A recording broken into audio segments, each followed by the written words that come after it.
The fundamental purpose of this training is to make people trustworthy.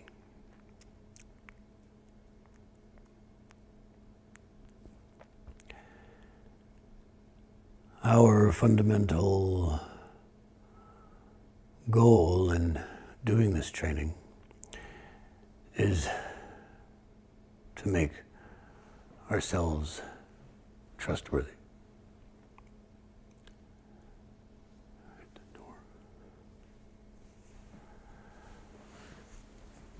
That's our job. And it's a lofty aim. It's a impressive purpose to maintain.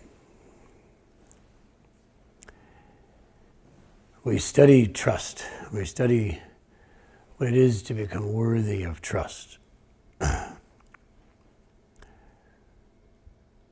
And having become trustworthy, it is best if we become leaders, if we impact the world.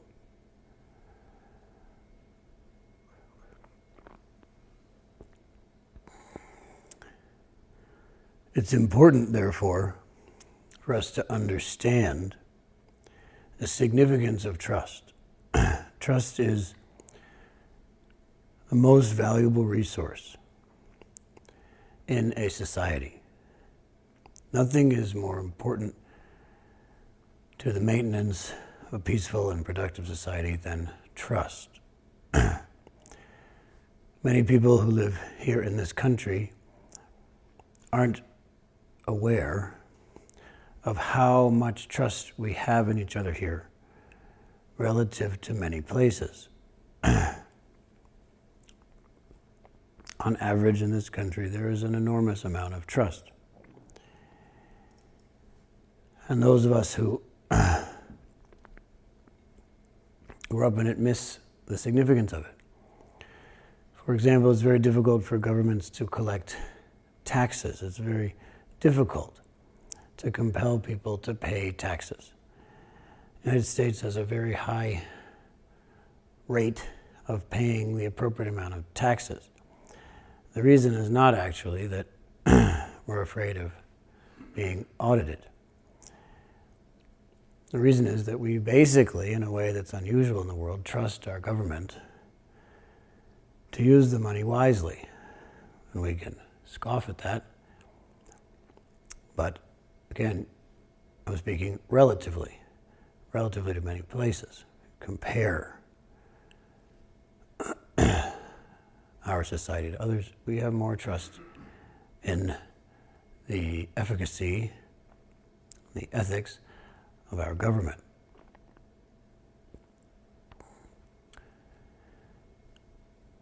Also, there is relatively little violent crime in this country now, relative to the past, and also relative to many other places.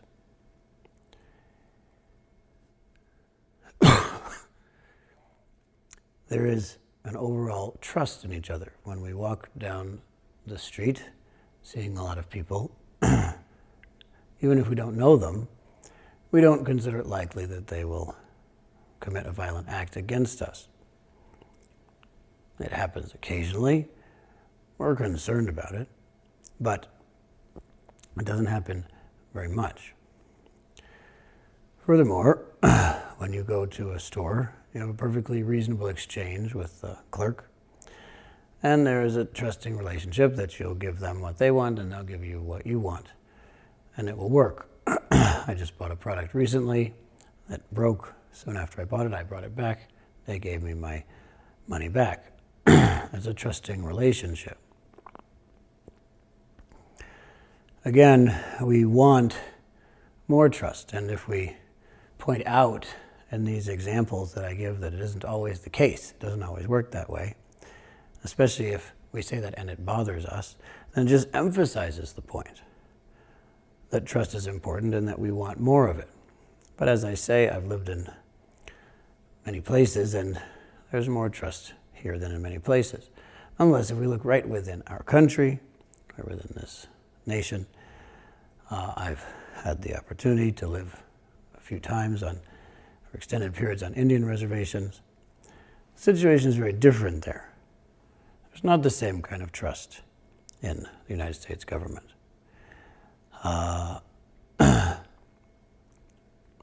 One of the things that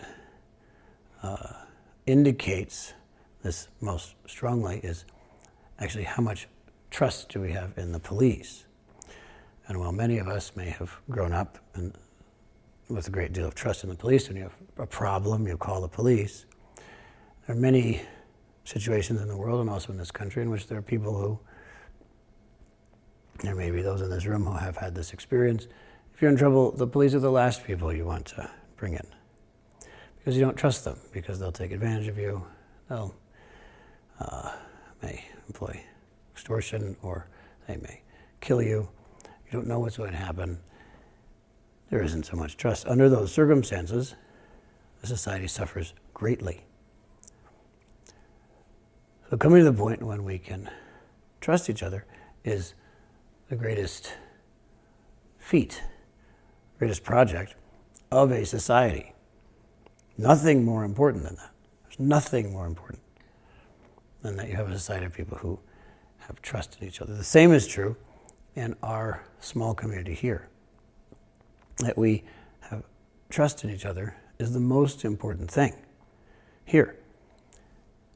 It's more important than the buildings. It's more important than the food.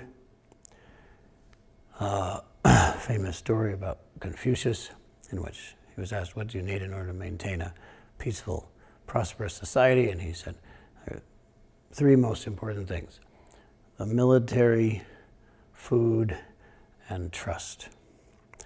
He said, well, if you could only have two of those three, which one would you discard? He said, the military. He said, well, what about if you had to choose between food and trust? What would you choose? Of course you choose trust. You go without food. It's the most important part of a society. Here, we take that very seriously. We understand that part of what being trustworthy is that we, each of us individually, needs to take personal responsibility so that we ourselves are trustworthy. However, beyond that is the importance of trustworthy relationships. Trustworthy relationships are how a society is formed. And depending on the kind of relationships that can be formed through trust, the history of a given society, the direction of that society, the arc of that society is set. How do we trust each other? This is a very important question. How do we trust each other? How do we do it? Now, I should say, especially looking out in the room at you, that I understand it's difficult for a subject like this to feel real, to feel like this is the most important thing to be talking about. It sounds like a lot of words, I know. Trust, more important than food. Well, give me a break. Why do we have to have this academic conversation? Why don't we talk about something real? Well, as you all have witnessed recently, a number of people have had a certain experience that I want to tell you as an introduction to the question of how is it that we form trusting relationships? How do we make trustworthy agreements with each other? As you all know from your meditation practice, there is the objective world and the subjective world. Especially in the way that we teach here, we emphasize the difference enormously. There is the objective world and the subjective world. The objective world we call out, the subjective world we call in. It doesn't really matter what you call it. In any case, one of them refers to the physical world. The other refers to our inner world of thoughts and emotions. There's a difference between them. And if you've done much meditation, you have seen that it turns out to be surprisingly difficult to tell the difference between them. And this is a highly significant point. We have the sense that we're in physical pain, only to later discover that we are not, that we're in emotional pain. We didn't know that. If someone asked us and really pushed on it, I would have said, I'm definitely in physical pain. This is a physical pain. It's not an emotional pain. Only to discover later it's an emotional pain, not a physical pain. If you ask someone what is happening, we can be absolutely clear that it's the thing that's happening. What we're experiencing is something that's happening in the objective world around us. Those people are doing this, that thing is doing that, and that's the issue. Only to later discover that is not the issue. It's an issue in our thinking or in our emotions that is what's really happening there, that we're really responding to. This matters. It matters enormously. How do we know? Because as many of you have seen recently, there have been certain people in our community who have started to set aside, have had the experience of beginning to set aside the constant storytelling in the subjective world. Started to set aside the views, the opinions, the preferences, the perspectives that we maintain in our subjective world, constantly overlaying, constantly filtering our experience, a constantly maintained story about us and the world, maintained constantly to the point that we don't think it's even there. We think we're looking at the world.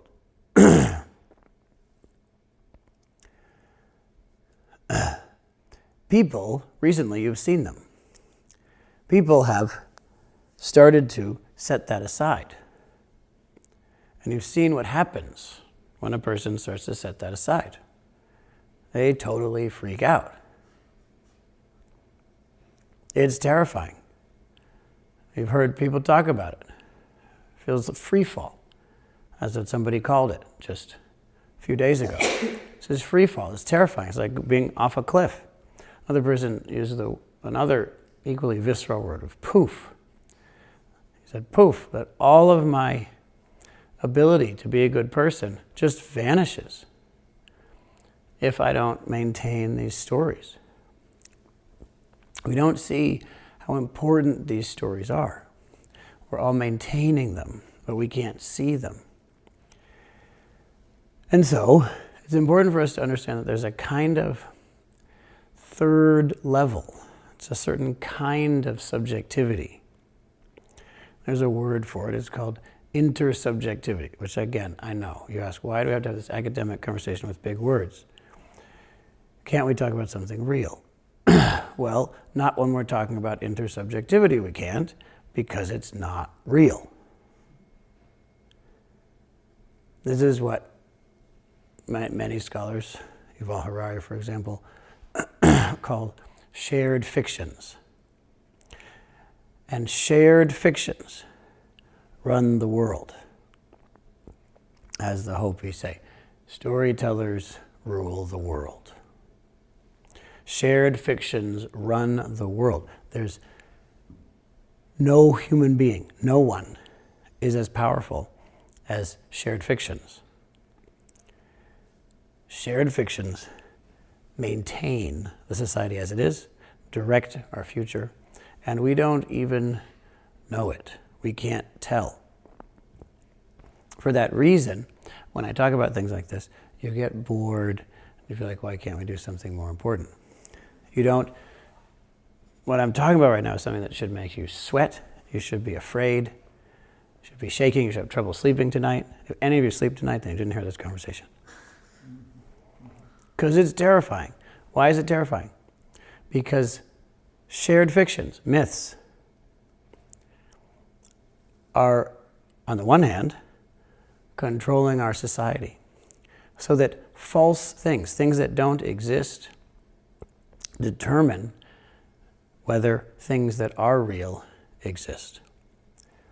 So, for example, you have a fake entity, something that people made up and just agreed to believe in, like the United States. The United States is not a real thing. The United States is a fiction that we've all agreed to believe in. So we all talk about the United States, say, the United States, and then someone says, oh, the United States. And then we say, oh, the United States. They say, you're right, the United States.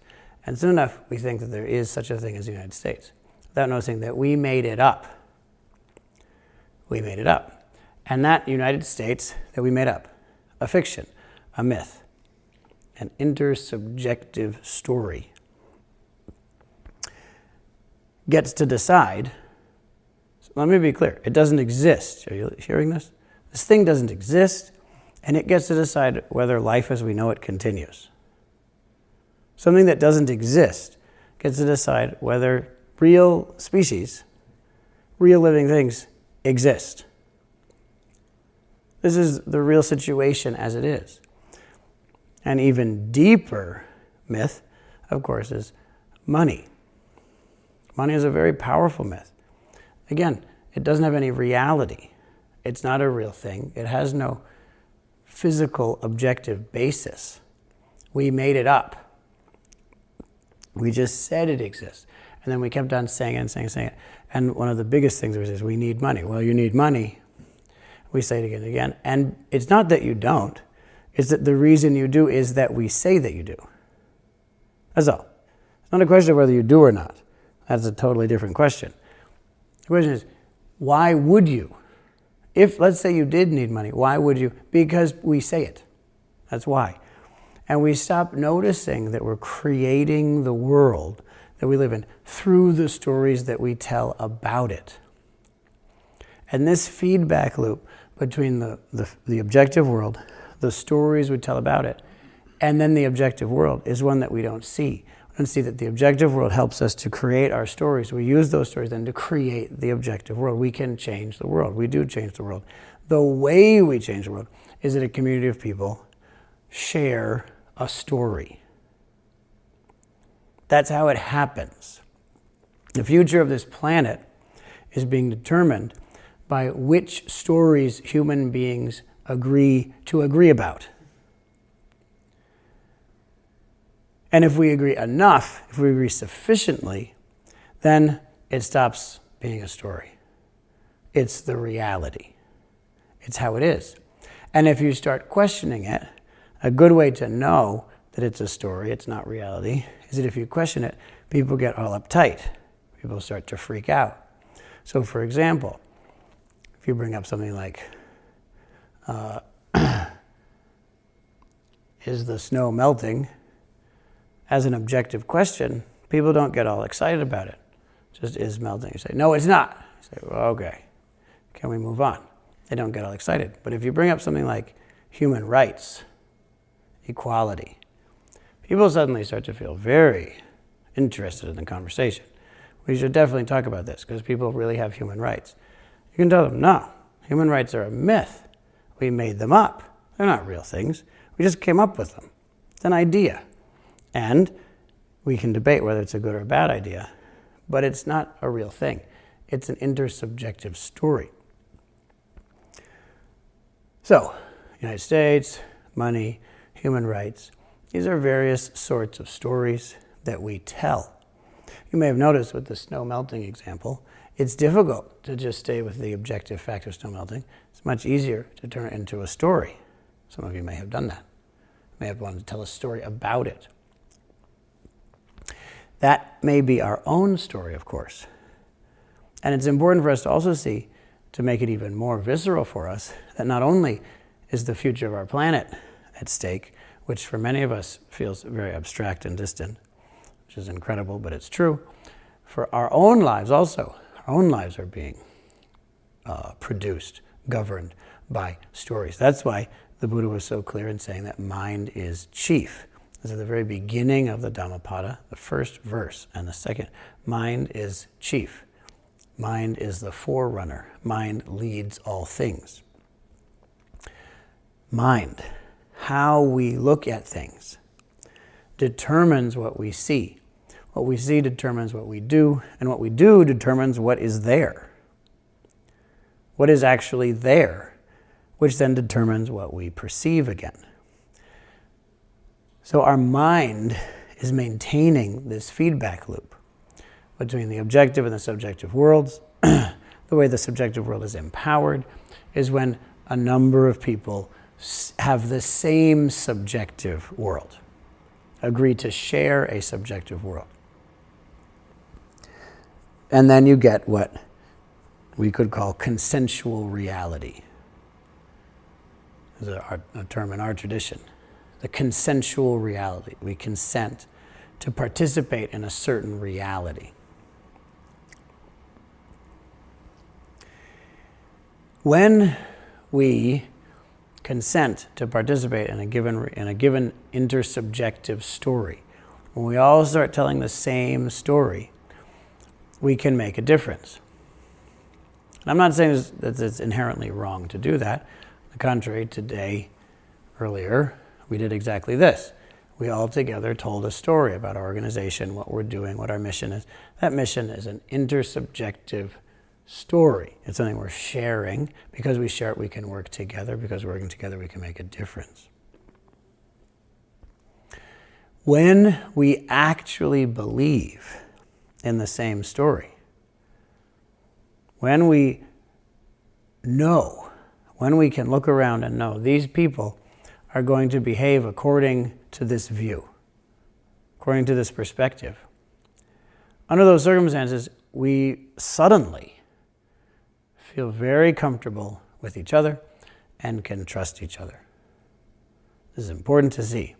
The thing that allows us to trust each other is to realize that the people around us are being governed by the same view as the one that we have.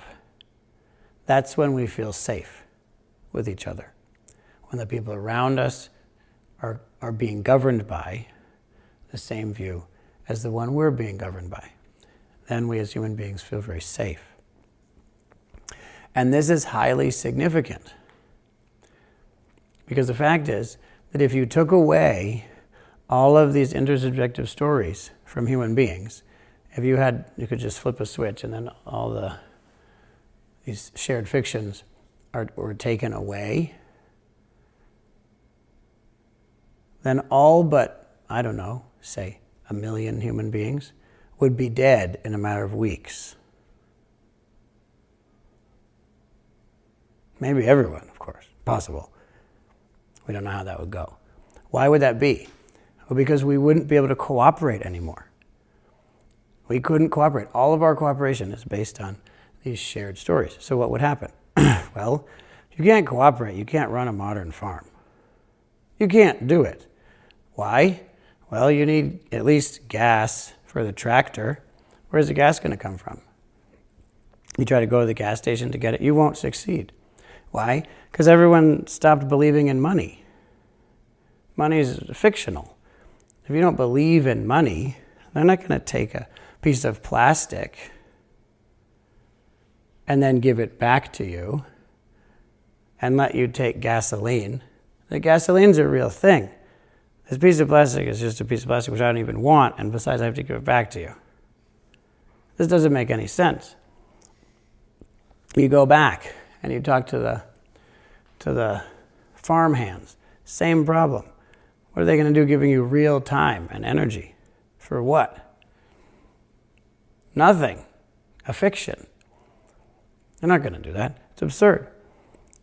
The entire food system breaks down right there. We here, how would we interact with each other without an explanation of what we're doing here? How would we do it? It wouldn't work. If we don't have an explanation, we don't have some kind of unified understanding, we're not going to work together at all. You can tell, look how effective this is. You see? I'm sharing with you all these ideas. They are just sitting there. Right? Isn't it amazing? Just keep on sitting there. This is how powerful stories are to human beings.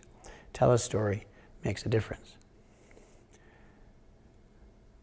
Here, our goal is to become more trustworthy. And what that basically means, the most powerful level, is that we make the stories that we live by more trustworthy. And until you see that our lives are governed by views, stories, intersubjective fictions, until you see that, as long as you have the sense that, no, I'm making my own decisions, none of this will make sense to you. But we, by and large, are not making our own decisions. We're functioning according to intersubjective fictions. You don't have a lot of decisions. And this should be a place where you can really see that. Not because we have a stricter set of intersubjective fictions than modern society. We actually don't. Modern society is incredibly rigid. More rigid, I think, than any other society in the history of the world. It's very rigid. You have almost no play in that system. You can do very small things. You can do things that make people just a little bit uncomfortable. You can lose track of our intersubjective stories for just a few hours. And that's the end of your future. I was just involved with someone in this situation recently. Just lost track of how you're supposed to behave, said a few things that seemed strange, immediately brought into hospital, which is basically a prison, and they were on their way to forcing him and take him to court to force him to take medications. We got him out. He's doing great right now. But this is the situation we're in. It's very, very rigid. Here, it's not as rigid. You may think it's rigid, but that itself is significant. Why? Because the fact that you think it's, say, too rigid, let's say you think that, too rigid. Other people may say, no, it's not rigid enough. It needs to be more rigid. Others say, not rigid enough. Okay, good. The very fact that we're having the conversation is proof that these stories haven't completely taken over our minds, that we retain control. We haven't completely signed our lives over to unquestionable and, in fact, invisible fictions. The fact that we live under those circumstances is precisely the reason that we are the most powerful people in the world. Because the most powerful people in the world are the storytellers. But you can't tell a story if the only thing you know how to do is repeat the same story that you've always been hearing. You're not telling a story. You're just repeating a story. You're not creating a story. You're just replicating a story. And what we often don't see is how fully we are just replicating stories. We've been trained to see things a certain way, and then we'll fight for that way of seeing things. And anyone who doesn't see things that way are wrong and should be destroyed, should be prevented from telling that story, because that's the wrong story. That's the situation we're in, and we often can't help it. We don't have any control over it. Here, we're gaining control over the stories that we tell. And we are intentionally creating a better and better intersubjective story. How? Because by doing just this, when you completely cut through the stories, when you experience this moment without the slightest fiction, without telling any fiction about it, if you can have this experience without any conceptual imputation whatsoever, at that moment, a wisdom that is prior to story arises, and you become a person who's capable of telling a new story. I want to make that one word very clear. The word is capable, and there's two very serious points that need to be heard here. One is Yes, I'm saying that until then you're incapable of it. Again, if you can still sleep tonight, you're not listening. I'm saying that until we have become free, we are slaves. You may think, oh no, I'm free because I'm doing what my master is telling me to do.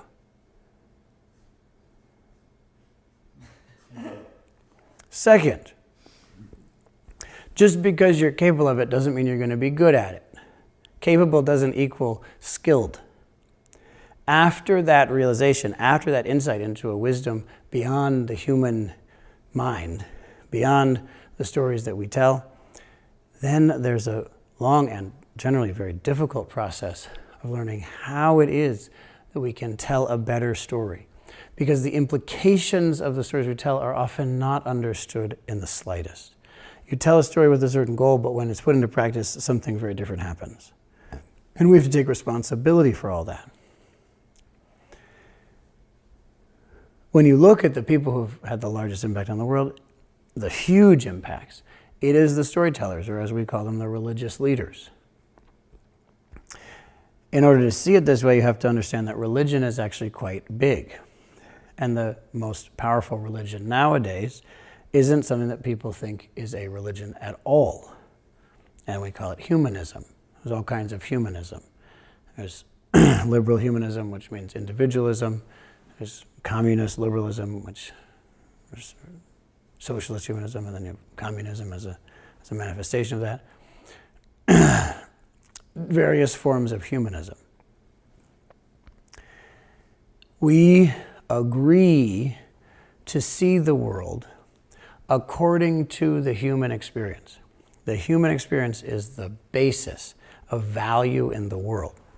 The value, as they say, man is the measure of all things. How valuable something is determined by how valuable it is to the human experience. I was just reading an article in the local newspaper recently, in some kind of column, in which you can ask all sorts of interesting questions. And one person asked, so we have this Endangered Species Act, but has there ever been a species that was lost where it actually made any difference? Lost a species, but so what? I mean, big deal. What's the problem with losing a species? Has there been some kind of economic loss? Did we not get a certain kind of medicine that we could have gotten out of that species? What's the problem with losing all these? Is there even one example of losing a species in which it hurt human beings? Now, obviously, there are plenty of examples, such examples, and they were listed very nicely in the response. But I'm not actually interested in that. I'm interested in the question. You can look up that stuff. But the question itself is interesting. Because the point being made is the value of anything in the world, an entire species, is what is the value to human beings. As we sit here, we're cutting through all religious views, including, and most importantly, the religion that we're following that we don't know we're following because it's not a religion in our view. And the dominant religion at any given time isn't considered to be a religion. Why? Because if you can name it as a story, if your society allows you to name it as a story, if you're capable of identifying a religion as a religion, it's no longer invisible. So it no longer has the same level of power over your mind. The thing we're always looking for here is what is the story we're following that we don't know we're following? What's the story that we're repeating without knowing we're repeating it?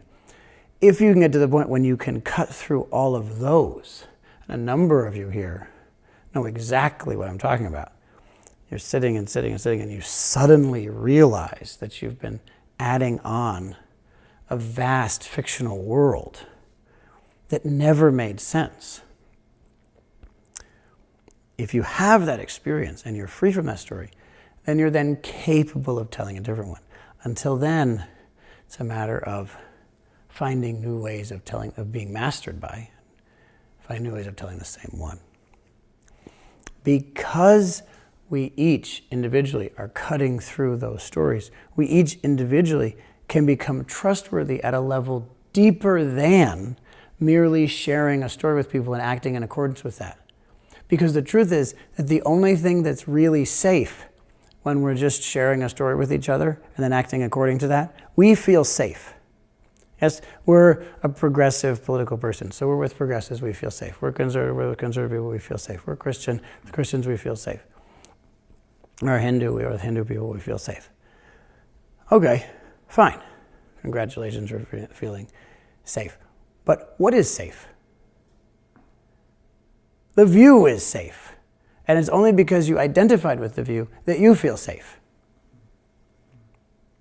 But the thing that's safe is the view. You aren't necessarily safe at all. Plenty of these views parasitize us, use us, throw us aside. That's common.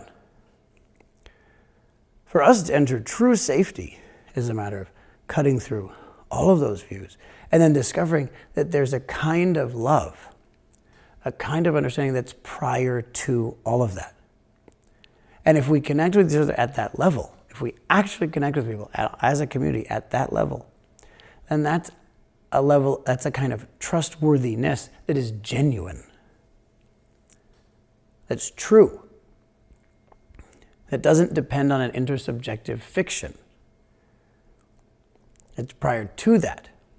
Now, this is unimaginable, and so it doesn't excite us. Why doesn't it excite us? Because it's unimaginable. Why doesn't that which is unimaginable excite us? Because we're excited by fictions. We're led by fictions, what we're accustomed to. We want to imagine it. If you can imagine it, you get excited by it. But this is reality. Reality has to be experienced directly. When it's experienced directly by a group, you can create a community.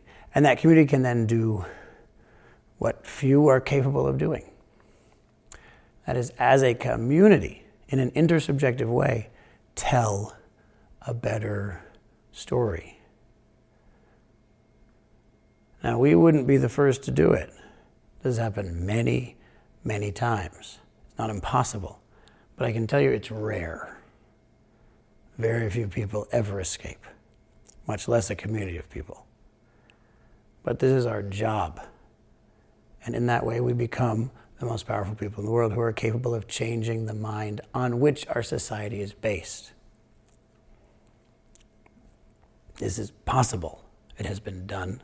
We're setting out to do it because it's the most effective way to demonstrate our trustworthiness to a world in pain that we care for, that our actions can demonstrate true compassion for all living things.